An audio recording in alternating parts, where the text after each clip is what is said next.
Jack stood at the entrance of the Galactic Academy of Advanced Sciences, his sturdy frame casting a broader shadow than any other student around him.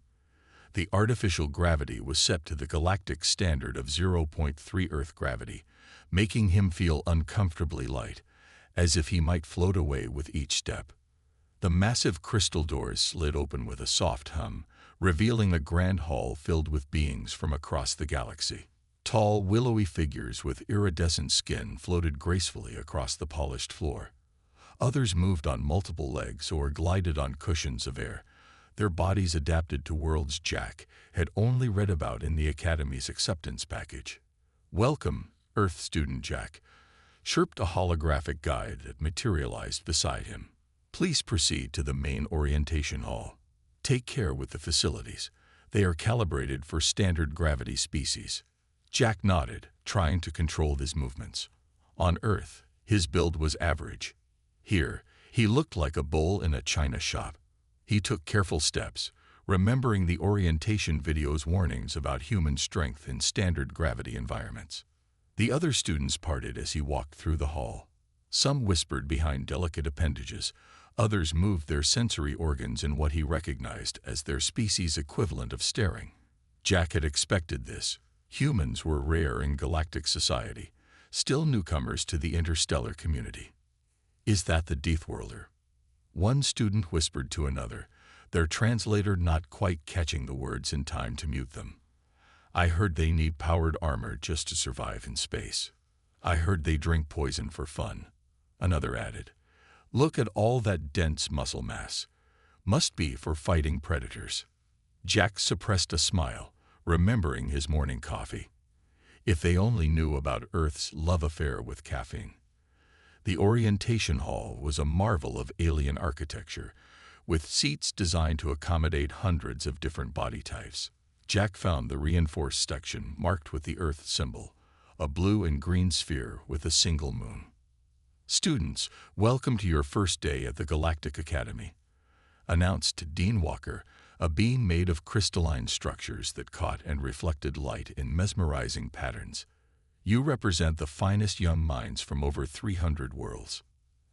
As the dean spoke, Jack tried to settle into his seat quietly. Unfortunately, he miscalculated his strength in the lower gravity, and his slight adjustment caused the reinforced chair to creak loudly. Hundreds of alien eyes, optical sensors, and sensory organs turned toward him. Ah, yes, the dean's crystals sparkled with what Jack hoped was amusement. "We are especially pleased to welcome our first human student.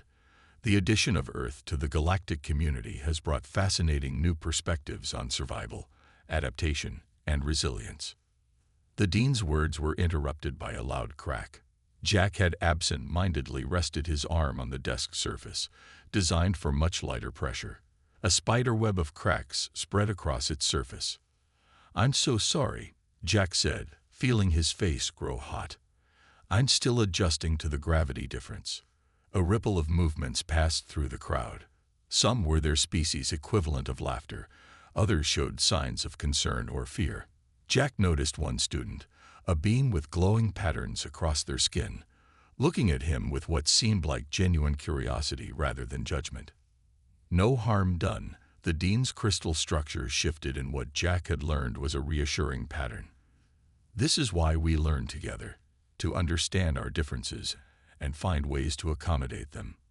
Your orientation package includes modified equipment for Earth standard strength. Please see your advisor after this session."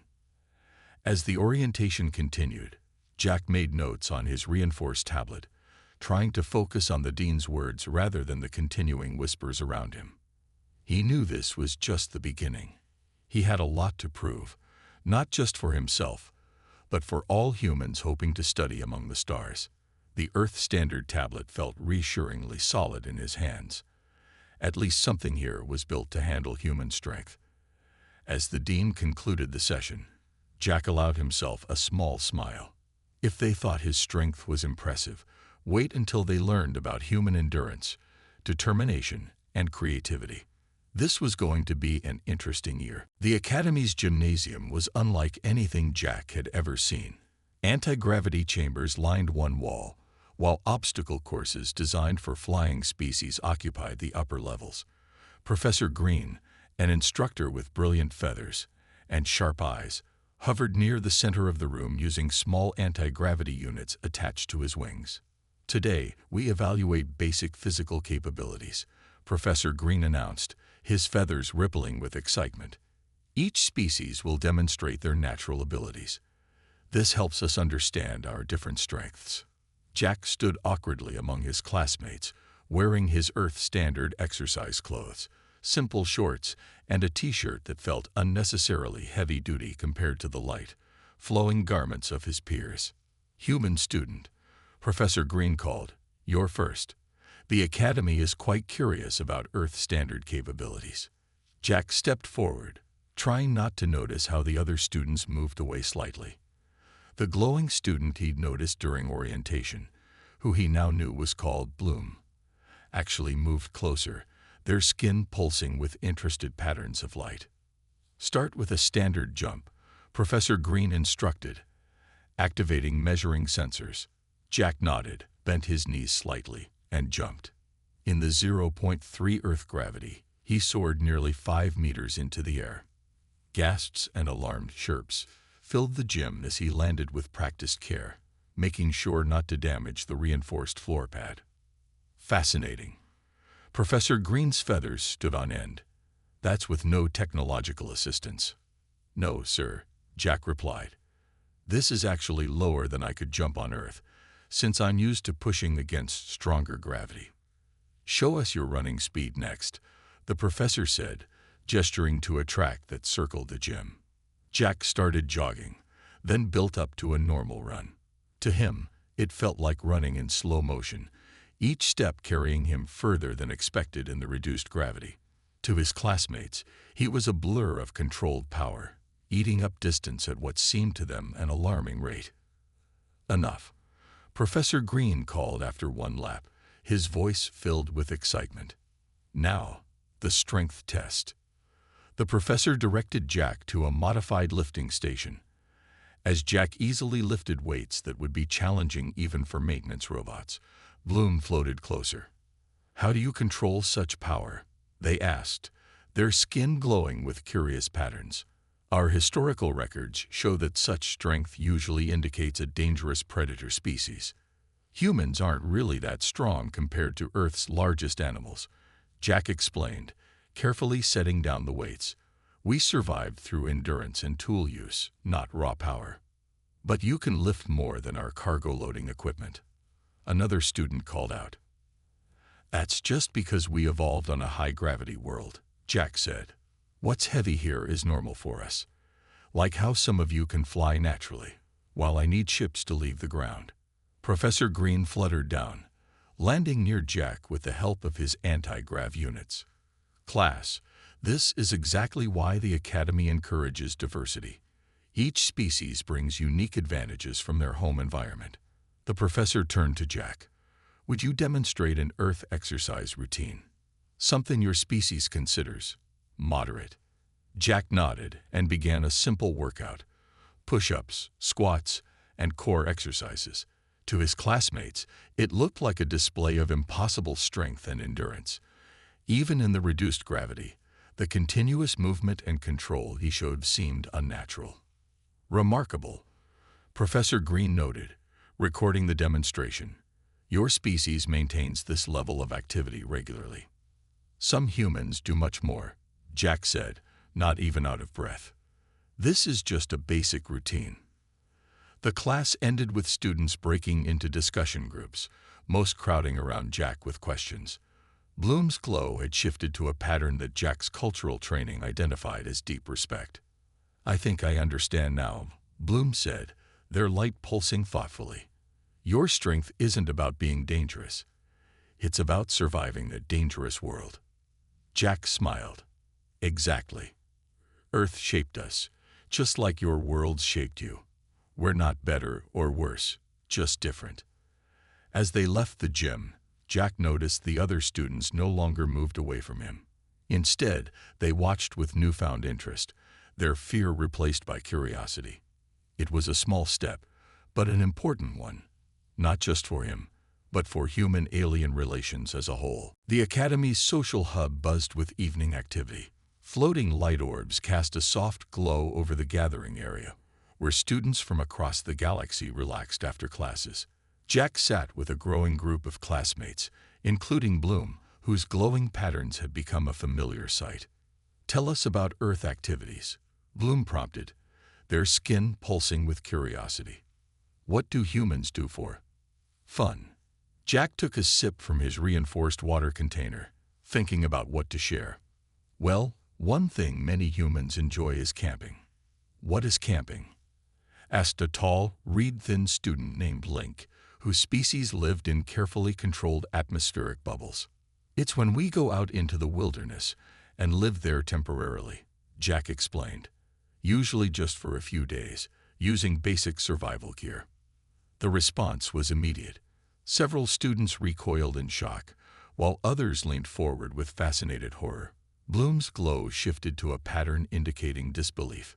"You willingly leave your protective habitats." Link's voice rose an octave.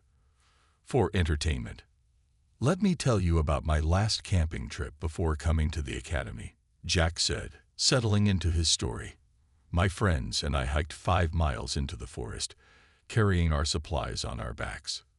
Without environmental suits," someone gasped. "Just clothes and some protective gear against rain and insects," Jack continued. "We set up our tents near a lake. Everything was going great. We caught fish, cooked over a fire, watched the stars." The gathered students hung on every word, their various sensory organs fixed on Jack. Then, on the second night, we had a visitor. A black bear. It was probably attracted by the smell of our food.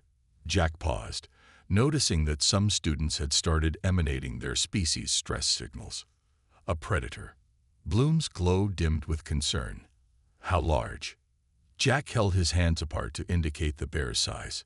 Several students made sounds of alarm. "What did you do?"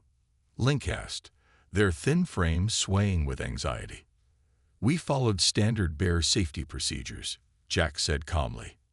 "We made ourselves look big, made loud noises, and stood our ground. The bear decided we weren't worth the trouble and left." Complete silence fell over the group. Even the ambient sounds of the social hub seemed muted. "You confronted a predator." A crystalline student named Prism refracted light in patterns of shock. "Without weapons." "Well, we had bear spray, a chemical deterrent, but we didn't need to use it. Most Earth animals will avoid humans if given the choice." "Most Earth animals?" Bloom's patterns shifted rapidly. "You mean there are more predators?" Jack nodded. "Bears, wolves, mountain lions, sharks in the oceans.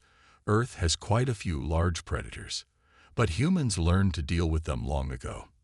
We used to hunt them for food before we developed agriculture." "Hunt predators for food." Link swayed so much they nearly fell over. "That's not even the most dangerous part of camping," Jack added, then realized perhaps he should have kept that thought to himself as his classmates' stress signals intensified. "There's more." Bloom pulsed with a mix of horror and fascination.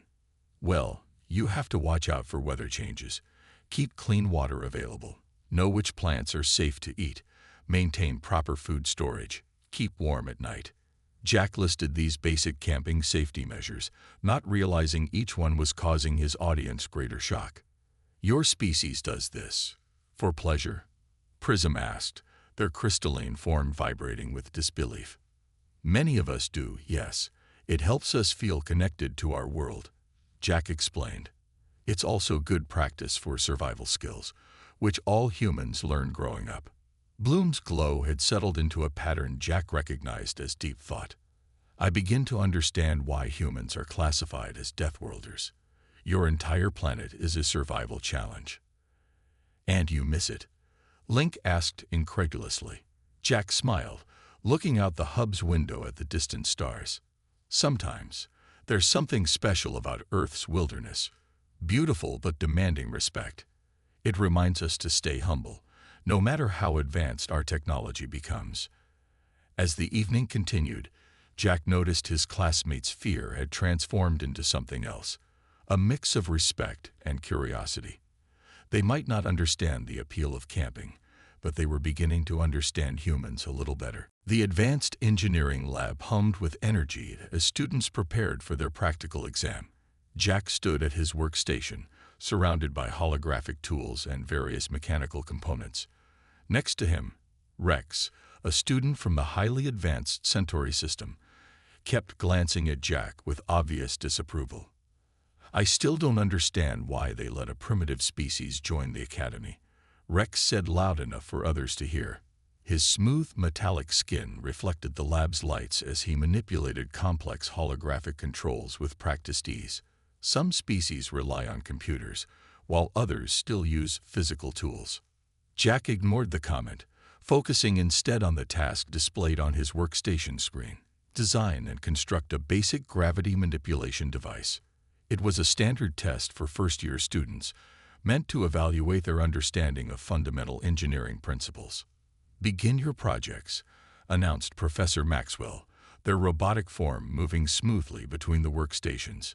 "You have 2 hours. Remember, theoretical knowledge must be balanced with practical application." The lab came alive with the sound of humming machines and projected holograms. Rex immediately began programming complex equations into his computer, his fingers dancing through the air as he manipulated virtual controls. Jack took a different approach. He started with physical components, his earth-trained hands working quickly with the actual materials. Years of fixing machines back home had taught him the value of understanding how things worked at their most basic level. "Look at him using manual tools," Rex sneered to nearby students. "Probably doesn't even understand quantum field manipulation." Just then, the lab's lights flickered. Professor Maxwell's sensors whirred with concern. "Warning," the station's AI announced. "Power fluctuation detected. Backup systems engaging." The backup systems failed to engage. One by one, the advanced holographic interfaces winked out, leaving most students staring helplessly at dead workstations. Only the basic power systems remained functioning, providing minimal lighting and life support. "Remain calm," Professor Maxwell instructed. "This is now part of your test. Show me how you would complete your projects under emergency conditions." Rex's metallic face showed confusion as he tapped uselessly at his dead console. Other students looked equally lost without their advanced tools. But Jack smiled slightly. This was familiar territory. "Professor," Jack raised his hand. "Request permission to continue working with manual tools." "Granted," Professor Maxwell replied, optical sensors focusing on Jack with interest. Jack's hands moved surely and quickly, assembling basic components into a simple but effective gravity manipulation device. He didn't need complex computers. The principles of gravity manipulation were the same whether calculated by quantum computers or understood through practical experience. "Impossible," Rex muttered, watching Jack work.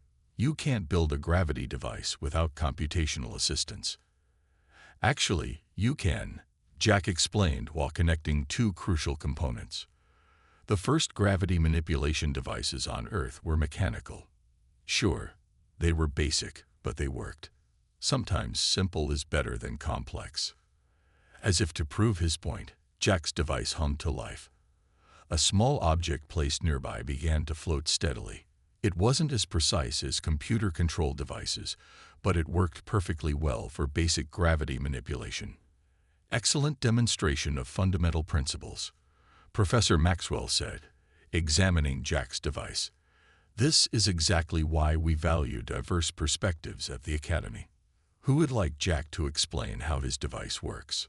To Jack's surprise, Rex was the first to step forward, his metallic features showing genuine curiosity. I would like to learn.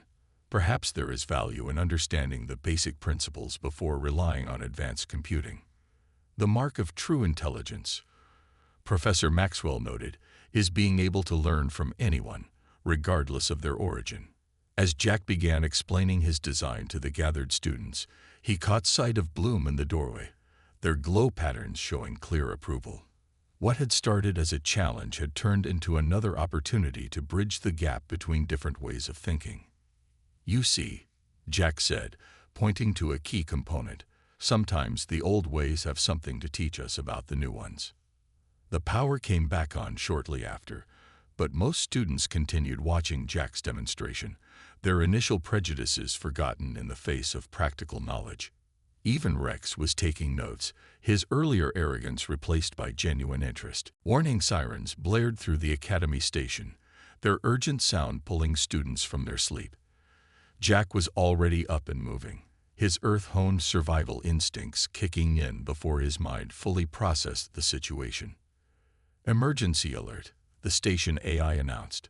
"Massive solar storm approaching. All students proceed to designated safety areas." The dormitory corridors filled with confused and frightened students. Some flew in panicked circles, while others moved sluggishly, their species not adapted for quick responses to danger. "Bloom," Jack called out, spotting his friend's dimmed glow in the chaos. "What's happening to the lights?" "The storm is affecting our power systems." Bloom's patterns showed fear.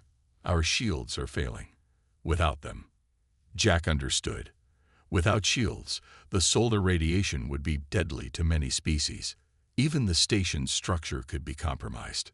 The main gathering hall was a scene of confusion. Professor Maxwell's robotic form sparked occasionally, affected by the electromagnetic disturbance. Dean Walker's crystalline form seemed dulled, less brilliant than usual. "The backup systems are failing," the dean announced, their voice crackling through static. "We need to evacuate to the emergency bunkers, but our automatic guidance systems are offline." Jack looked around. Most of his classmates were used to relying on technology for everything. Without it, they were lost. Even Rex, usually so confident, stood frozen in uncertainty. "I can help," Jack stepped forward. "On Earth, we train for emergencies without technology. We can organize this evacuation manually." The dean's crystals brightened slightly. "Proceed, Student Jack." Jack's voice cut through the panic. "Everyone listen. We're going to form groups based on movement speed and environmental needs. Fast movers in front, slower species in the middle, atmospheric-dependent species with me." To his surprise, the students responded immediately to his clear, confident commands. Perhaps their species recognized authority in crisis situations, or maybe they were just relieved someone knew what to do. "Rex," Jack called out, "your metallic coating can help shield others from radiation. Can you help protect the more sensitive species?" Rex straightened up, purpose replacing fear. Yes, I can do that." "Bloom, your bioluminescence could help guide people if the lights fail completely. Would you lead the way to the bunkers?" Bloom's glow strengthened with determination. "Of course." The evacuation began moving with surprising efficiency. Jack helped Professor Maxwell carry essential emergency supplies, his Earth-normal strength proving invaluable as the artificial gravity fluctuated wildly. "The storm is intensifying," the station AI warned, its voice breaking up. "Shield failure imminent." "Everyone move faster," Jack called out. "But stay in your groups. Help those around you." They were halfway to the bunkers when the main lights failed completely. Bloom's glow, along with other luminescent species, provided just enough light to continue. The station groaned around them, as its structure was stressed by the storm. "Almost there," Jack encouraged, helping a crystalline student who had fallen. "Just like hiking through a storm on Earth, one step at a time. Watch out for each other." Finally, they'd reached the bunkers. Jack and Rex worked together to help everyone inside, checking environmental seals and making sure each species had their specific atmospheric needs met. "Final count confirms all students and staff present," Professor Maxwell announced once they were sealed in. The emergency protocols were followed perfectly, despite system failures. The dean's crystals glowed warmly. "Well done, Student Jack. Your Earth survival training proved more valuable than any of us could have imagined." "It wasn't just me," Jack insisted, looking around at his classmates. "Everyone helped. We all worked together, using our different abilities. Bloom floated closer, their glow patterns showing pride. You showed us how to stay calm in a crisis. Is this really how humans handle emergencies on Earth? Jack nodded. We have to be ready for anything on our world. Storms, earthquakes, volcanic eruptions. Earth taught us to be prepared and to work together. As the storm raged outside, the students huddled in the safety of the bunker, many viewing their human classmate with new respect. They had just experienced firsthand why humans were considered one of the most resilient species in the galaxy. Perhaps, Rex said quietly, being a Deathworlder isn't such a bad thing after all. The Academy's main lecture hall was packed. After the solar storm incident, interest in Earth and human adaptability had skyrocketed. Jack stood at the podium, ready to give his presentation on Earth's history. Today, he began, activating the holographic display. I want to show you why humans are the way we are. The first image appeared. Earth as seen from space. Many students leaned forward, curious about the blue and green world that produced such resilient life. Earth has tried to kill us many times, Jack said with a slight smile. But each time, humans survived and grew stronger. He showed images of massive volcanoes. These forced our ancestors to deal with toxic air, burning rain, and years of darkness. Many species died out. Humans adapted. Bloom's glow pulsed with interest as Jack continued, showing images of ice ages. Then came the freezing times.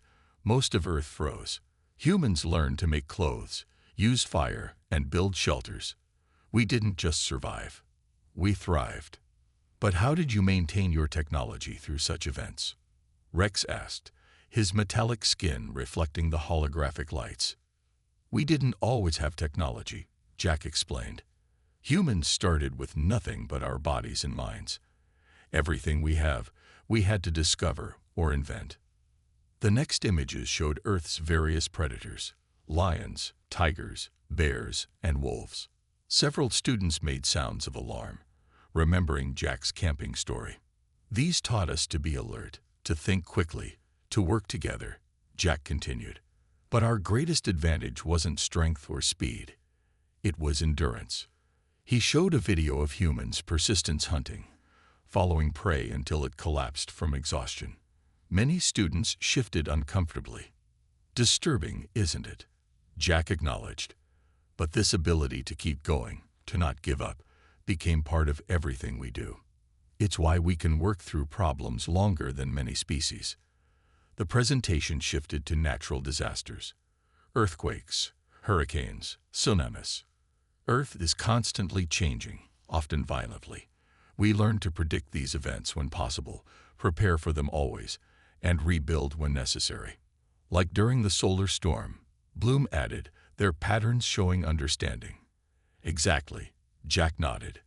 Every challenge made us more adaptable. When disease struck, we developed medicine. When food was scarce, we invented farming. When distances were too great, we created transportation. The next section showed human space exploration. We reached space using chemical rockets, dangerous, primitive technology by your standards.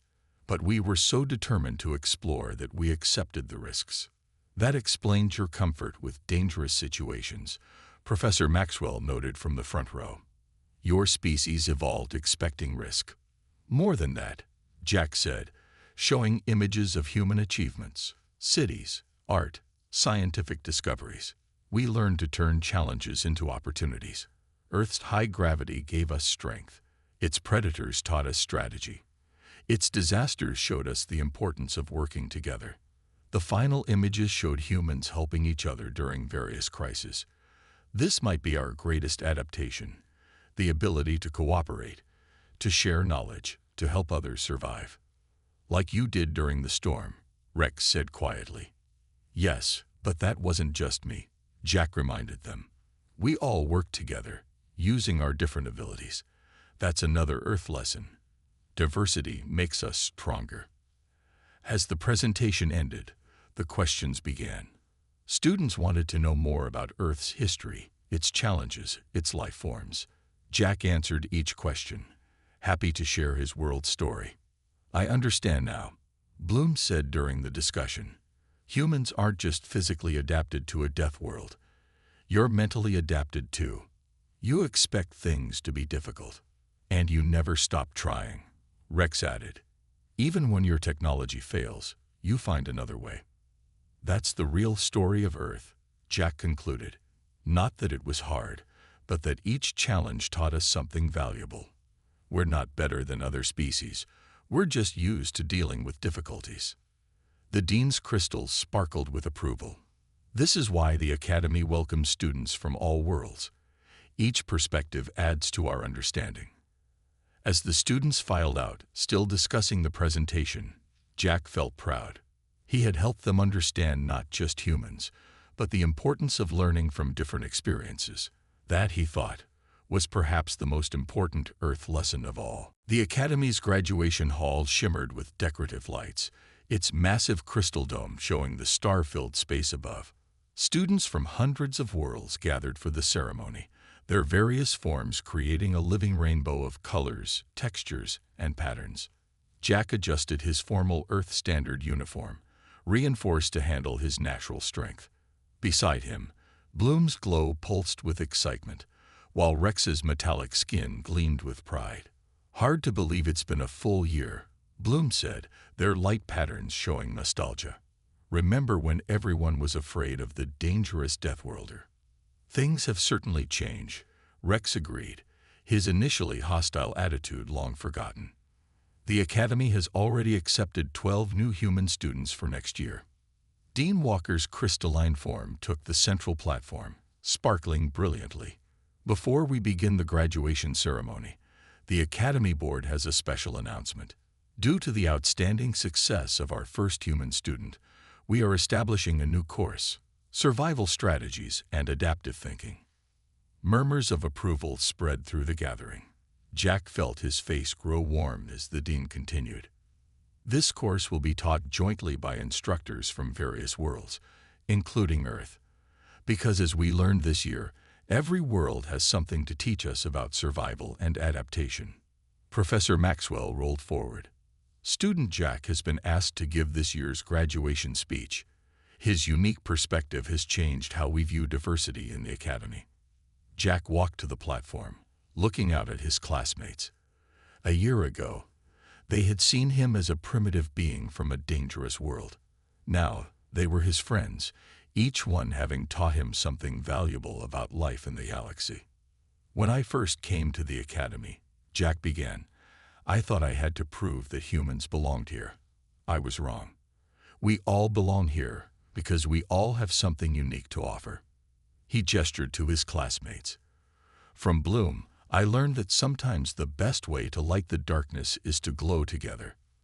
From Rex, I learned that the most advanced technology is worthless without understanding the basic principles behind it. During the solar storm," he continued, "we discovered that survival doesn't depend on where you're from, but on how well you work together. Every species has strengths. Every world teaches its children different lessons." The audience listened intently as Jack spoke. "Yes, Earth is considered a death world. Yes, humans are stronger than average in standard gravity. But that's not what makes us special. What matters is what we do with our abilities, how we use them to help others. The true strength of the galaxy," Jack said, his voice clear and confident, "isn't in any single species or world. It's in our differences, in what we can learn from each other. Earth taught humans to be tough, but you all taught us we don't always have to be." Bloom's glow brightened with emotion, and Rex's metallic features showed rare warmth. "As we graduate today," Jack concluded, "we take with us not just knowledge of sciences and technologies, but understanding of each other. That's the real achievement. That's what makes the Academy special." The applause that followed came in many forms: light patterns, crystalline chimes, vibrations, and traditional clapping. The dean stepped forward again. "From this day forward," they announced, "the Academy's opening ceremony will include sharing of survival stories from all worlds, beginning with Earth. Because every world is a teacher and every species a student. As the graduation ceremonies continued, Jack looked at his fellow students with pride. The frightened whispers about the dangerous Deathworlder were gone, replaced by genuine respect and friendship. "You know," Bloom said as they received their graduation certificates, "I think I might visit Earth someday. With proper safety equipment, of course. And I'll visit your world," Jack promised, "with proper light dampening gear." Rex joined them. "Perhaps we could all go together. After all, the best adventures are shared with friends." Jack smiled. In the end, that was the greatest lesson of all. No matter where you came from, friendship and understanding could bridge any gap, even between a Deathworlder and the galaxy.